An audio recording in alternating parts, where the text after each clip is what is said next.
National award winner Jani master పై అతని assistant లైంగిక దాడి ఆరోపణలు చేసిన ఘటన సంచలనం రేపింది. 21 ఏళ్ల అమ్మాయి హైదరాబాద్లోని రాయదుర్గ్ పోలీస్ స్టేషన్లో ఫిర్యాదు చేసింది. తనని అత్యాచారం చేయడంతో పాటు గాయపరిచాడని పేర్కొంది. అలానే ఇండస్ట్రీలోని అవకాశాలను అడ్డుకోవడంతో పాటు శారీరకంగా మానసికంగా వేధిస్తున్నాడని, దీనితో పాటే ఎఫ్ఐఆర్లో కీలక అంశాలు ఉన్నాయి. మధ్యప్రదేశ్కి చెందిన బాధితురాలు ఎఫ్ఐఆర్లో ఆ యువతి చెప్పిన వివరాల ప్రకారం 2017లో ఢీ షోలో జానీ మాస్టర్ తనకు పరిచయమైనట్టు తెలిపింది. 2019లో అతని వద్ద అసిస్టెంట్ కొరియోగ్రాఫర్గా చేరింది.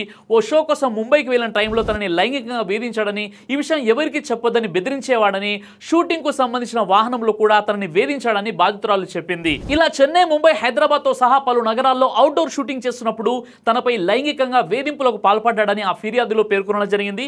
జానీ మాస్టర్ పై లైంగిక ఆరోపణల నేపథ్యంలో జనసేన పార్టీలో ప్రచార కార్యక్రమాల్లో కీలక సభ్యుడిగా, పవన్ కళ్యాణ్కి అత్యంత ఆప్తుడిగా ఉన్న జానీ మాస్టర్ ని పార్టీ కార్యక్రమాలకు దూరంగా ఉండాలని ఆ పార్టీ ఆదేశించింది. ఇక్కడ చాలా మంది మీడియా వాదనల ప్రకారం ఆ అమ్మాయి మధ్యప్రదేశ్కు చెందినటువంటి మహిళ. 2017లో జానీ మాస్టర్ కి అమ్మాయికి మధ్య పరిచయం ఏర్పడింది. 2019లో ఆయన దగ్గర అసిస్టెంట్ కొరియోగ్రాఫర్ గా జాయిన్ అయింది. ఆ తర్వాత ఒక షో కోసం ఆయనతో పాటు ముంబైకి వెళ్ళింది.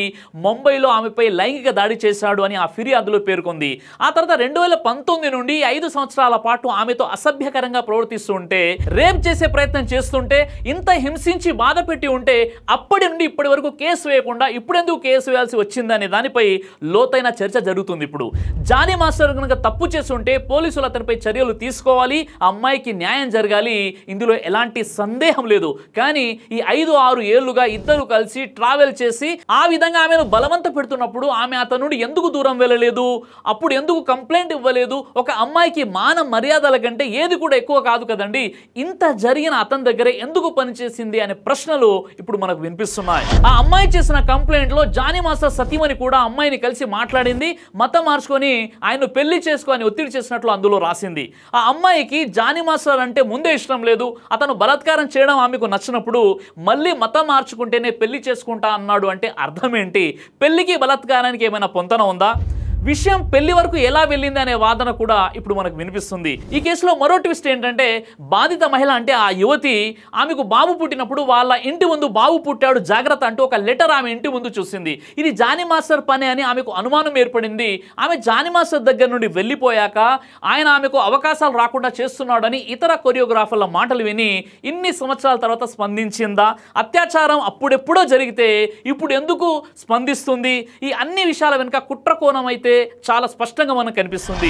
ఇలాంటి కొన్ని విషయాలు జానీ మాస్టర్ పై కావాలని చేస్తున్నారని జానీ మాస్టర్ గతంలో యూనియన్ కు సంబంధించిన వివాదానికి స్పందిస్తూ మాట్లాడారు కూడా. ఇండస్ట్రీలో చాలా మంది 30 ఏళ్ల నుండి కష్టపడుతున్నా ఇంకా సరైన గుర్తింపు రాలేదు. నేను తక్కువ సమయంలో కష్టపడి ఈ స్థాయికి వచ్చి ఈరోజు యూనియన్ ప్రెసిడెంట్ దాకా రావడం చాలా మంది ఓర్వలేక నాపై అనేక అబద్ధపు ఆరోపణలు చేస్తున్నారని ఆయన గత ఇంటర్వ్యూలో కూడా తెలిపారు. అంతేకాకుండా ఇక్కడ జానీ మాస్టర్ హీరోగా చేస్తున్న సినిమాకి సంబంధించిన వివాదం కూడా నడుస్తుంది. ఇక్కడ జానీ మాస్టర్ ని ఎలాగైనా వెనక్కి లాగాలని ఈ అమ్మాయి ద్వారా ఈ విధంగా కేసు పెట్టిస్తే అతన్ని ఇరికించవచ్చు అని, అందుకే ఇలా చేశారు అనే మరో చర్చ కూడా ఇప్పుడు నడుస్తుంది. ఎందుకంటే ఆయన ఇప్పుడు ఒక బెస్ట్ కొరియోగ్రాఫర్ తో పాటు ఒక హీరోగా తెరపైకి కనిపించనున్నాడు కాబట్టి ఓర్వలేక ఇలా చేస్తున్నారు అనే మరో వాదన కూడా ఇప్పుడు మనకు వినిపిస్తుంది. మరోవైపు కొరియోగ్రాఫర్ల మధ్య కూడా పోటీ నడుస్తూ ఉండడం, అతనికి ఎక్కువ అవకాశాలు వస్తున్నాయనే కుట్రతో పాటు కొరియోగ్రాఫర్ అసోసియేషన్ లో జానీ మాస్టర్ ఆధిపత్యం కొనసాగుతుంది. ఆయనే ప్రెసిడెంట్ గా కొనసాగుతున్నాడు.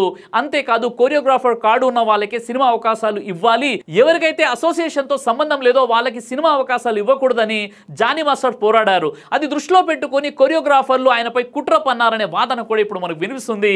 మొత్తంగా కొరియోగ్రాఫర్ల మధ్య ఆధిపత్య పోరు, వివాదాలు, కక్షలు సినీ ఇండస్ట్రీలో ఇవేమీ కొత్తవి కావు. గతంలో ఇలా చాలా జరిగాయి, జరుగుతూనే ఉన్నాయి కూడా.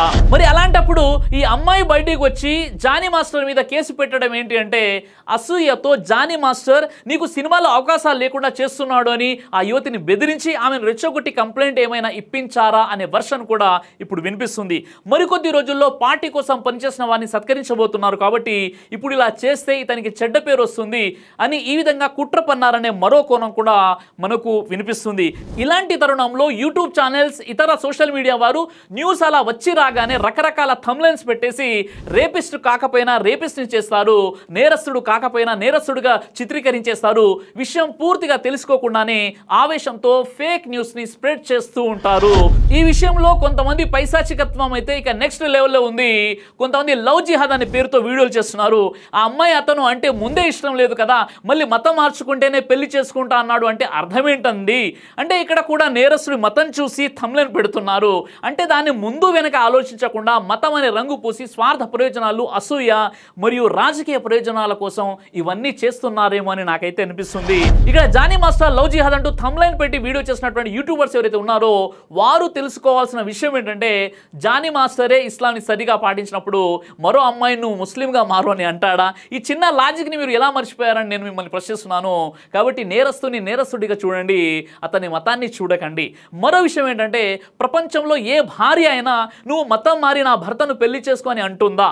లేదా వేరొక స్త్రీతో తన భర్త అసభ్యకరంగా ప్రవర్తిస్తూ ఉంటే ఏ భార్య అయినా ఆ పనిని ప్రోత్సహిస్తుందా? ఇది మీ విజ్ఞతకే వదిలేస్తున్నాను. చివరికి ఒక విషయం చెప్తున్నాను. ఈ మధ్య కాలంలో కొంతమంది సెలబ్రిటీలు ఎవరైతే చాలా పాపులర్గా ఉంటారో వారికి సంబంధించి వారు ఫలానా స్త్రీతో ఇలా చేశారు అలా చేశారు అనే న్యూస్ని మనం వింటున్నాం. ఇక్కడ మనం అర్థం చేసుకోవాల్సిన విషయం ఏంటంటే, ఒక పరాయి స్త్రీ ఒక పరాయి పురుషుడు ఇద్దరు కలిసి పరస్పర అండర్స్టాండింగ్తో ఏం చేసినా అది గోప్యంగా ఎవరికి తెలియకుండానే ఉంటుంది. కానీ ఎప్పుడైతే విభేదాలు వస్తాయో వారిద్దరి మధ్య, అప్పుడు అతడు చేసిన మంచి పనులన్నీ పక్కన పెట్టేసి అతడు ఫలానా టైంలో నన్ను ఇలా చేశాడు అలా చేశాడు రేప్ చేశాడు ఇంకేదేదో న్యూస్ మాత్రం హైలైట్ అయిపోతుంది. అంటే ఇక్కడ ఒక స్త్రీకి ఉన్నటువంటి స్వేచ్ఛ అలాంటిది. అంటే ముళ్ళు వెళ్ళి ఆకు మీద పడ్డా, ఆకు వెళ్ళి ముళ్ళు మీద పడ్డా ఆకుకే నష్టం అన్న చందంగా స్త్రీ పురుషులు ఇద్దరు కలిసి మంచి చేసినా తప్పు చేసినా ఒకవేళ స్త్రీ అనుకుంటే పురుషుని బ్లేమ్ చెయ్యవచ్చు, అతన్ని ఇరికించవచ్చు. ఈ విధంగా చట్టంలో ఉన్న లొసుగులను ఆసరిగా చేసుకుని ఇలా చేస్తున్నారు. నేను అందరూ ఇలా చేస్తారు అని చెప్పట్లేదు, కానీ చాలా మంది ఇలానే చేస్తున్నారు. కాబట్టి మనం సొసైటీలో ఒక సెలబ్రిటీ స్టేటస్ లో ఉన్నటువంటి వ్యక్తికి సంబంధించి ఏదైనా విషయం విన్నప్పుడు వెంటనే ఒక నిర్ణయానికి వచ్చేసి ఫలానా వ్యక్తిని తప్పు అని జడ్జ్మెంట్ ఇవ్వకూడదు. రెండు వైపులా వినాలి. ఒకవేళ జానీ మాస్టర్ కనుక తప్పు చేసి ఉంటే ఖచ్చితంగా అతన్ని శిక్షించాలి, అందులో సందేహం లేదు. కానీ ఉద్దేశపూర్వకంగా ఎవరైనా జానీ మాస్టర్ ఎదుగుదలని ఓర్వలేక అసూయతో ఈ పని చేస్తున్నారన్న విషయంలో కూడా మనం ఒకసారి ఆలోచించాలి. మీరేమంటారో మీ అభిప్రాయాల్ని తప్పకుండా కామెంట్ ద్వారా మీరు నాకు తెలియచేయండి. జై హింద్.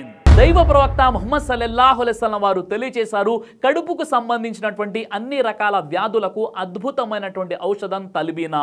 ఇది దైవ ప్రవక్త వారి సున్నత్, మంచి ఆహారం, ఇమ్యూనిటీ బూస్టర్, ఇందులో షిఫా ఉంది.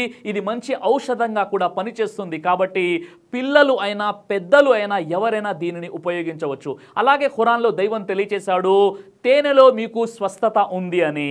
కాబట్టి స్వచ్ఛమైనటువంటి తేనె కోసం మీరు సంప్రదించండి.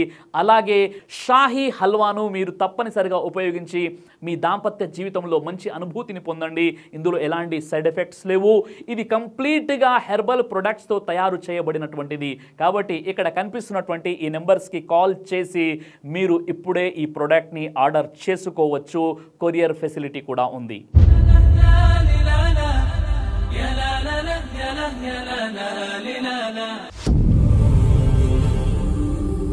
బ్రదర్ సిరాజ్ అని యూట్యూబ్ ఛానల్ని మీరు సబ్స్క్రైబ్ చేసినట్లయితే ఇన్షాల్లా దేవచిత్తం అయితే మీకు వీడియోస్ వస్తుంటాయి. అదేవిధంగా బ్రదర్ సిరాజ్ అనేటటువంటి ఫేస్బుక్ని కూడా లైక్ చేయడం వల్ల మీకు వీడియోస్ వస్తుంటాయి.